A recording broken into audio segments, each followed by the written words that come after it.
നരേന്ദ്രമോദിയുടെ ക്യാബിനറ്റിൽ ഒരു വകുപ്പ് മന്ത്രിക്ക് പ്രതിപക്ഷത്ത് ഇത്രയധികം സ്വീകാര്യത കിട്ടിയിട്ടുണ്ടെങ്കിൽ അത് മറ്റാരുമല്ല നിതിൻ ഗഡ്കരി തന്നെയാണ്.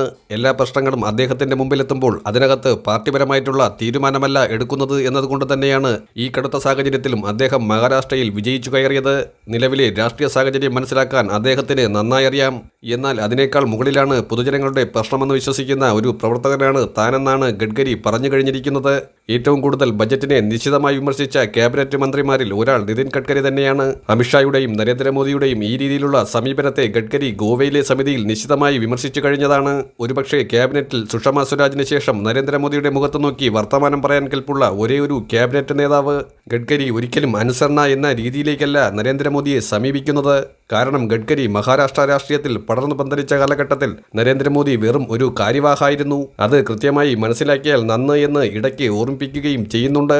RSSുമായി നല്ല രീതിയിൽ ബന്ധം കാത്തു സൂക്ഷിക്കുന്ന നാഗ്പൂർക്കാരൻ കൂടിയായ ഗഡ്കരിയോട് ചോദ്യങ്ങൾ ഉന്നയിക്കാൻ അമിത്ഷാ വരുമ്പോൾ കണ്ടം വഴി ഓടിക്കുന്ന കാഴ്ചയാണ് നമ്മൾ കാണുന്നത്. രാഹുൽ ഗാന്ധി ഗഡ്കരിയോട് പറഞ്ഞ ഒരേ ഒരു കാര്യം എത്രയും പെട്ടെന്ന് ഈ ധനമന്ത്രിയെ എടുത്ത് മാറ്റണമെന്നാണ്. അല്ലെങ്കിൽ ഈ രാജ്യം വലിയൊരു കെടുതിയിലേക്ക് പോകാൻ കാരണമാകും. ജനങ്ങൾക്ക് അവശ്യ സാധനങ്ങളും അതുപോലെ തന്നെ ആരോഗ്യ സേവനത്തിന്റെ കാര്യത്തിലും വലിയ രീതിയിലാണ് അധിക നികുതി രേഖപ്പെടുത്തിയിരിക്കുന്നത്. ഗഡ്കരി ഒരു കാര്യം അസന്നിഗ്ധമായി തന്നെ നേതൃത്വത്തോട് പറഞ്ഞിരിക്കുന്നത് ഒരു കാരണവശാലും നിങ്ങൾ മഹാരാഷ്ട്രയിൽ അധികാരത്തിൽ വരുമെന്ന് വ്യാമോഹിക്കുകയേ വേണ്ട എന്നാണ്. അതിനു കാരണം നിങ്ങളുടെ ജനദ്രോഹപരമായ നയം തന്നെയാണ്. ഉദ്ധവ് താക്കറെയെ മാറ്റി നിർത്തി നിങ്ങൾ ഭരണം നടത്തുമ്പോൾ സംസ്ഥാനത്തുള്ള എല്ലാ BJP നേതാക്കളുടെയും സമ്മതം വാങ്ങിയല്ല ഭരണം നടത്തുന്നത്. അതിന് കാരണക്കാരനായ BJPയുടെ നേതൃത്വത്തിലിരിക്കുന്ന ഫഡ്നാവിസിന് കൂടി ഉചിതമായ മറുപടി നൽകിയാണ് ഗഡ്കരിയുടെ ഈ ശ്രമം.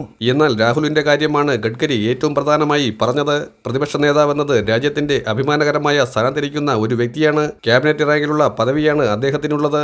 അദ്ദേഹം ഈ രാജ്യത്തെ മുഴുവൻ പ്രതിപക്ഷ MLAമാരുടെ പ്രതിനിധിയാണ്. അദ്ദേഹത്തിന്റെ വാക്കുകളെ തിരസ്കരിക്കാൻ ശ്രമിച്ചാൽ ഈ ഭരണം 5 കൊല്ലം മുന്നോട്ട് കൊണ്ടുപോകാൻ കഴിയില്ല എന്നത് ഉറപ്പിക്കാമെന്നാണ് ഗഡ്കരി പറഞ്ഞിരിക്കുന്നത്.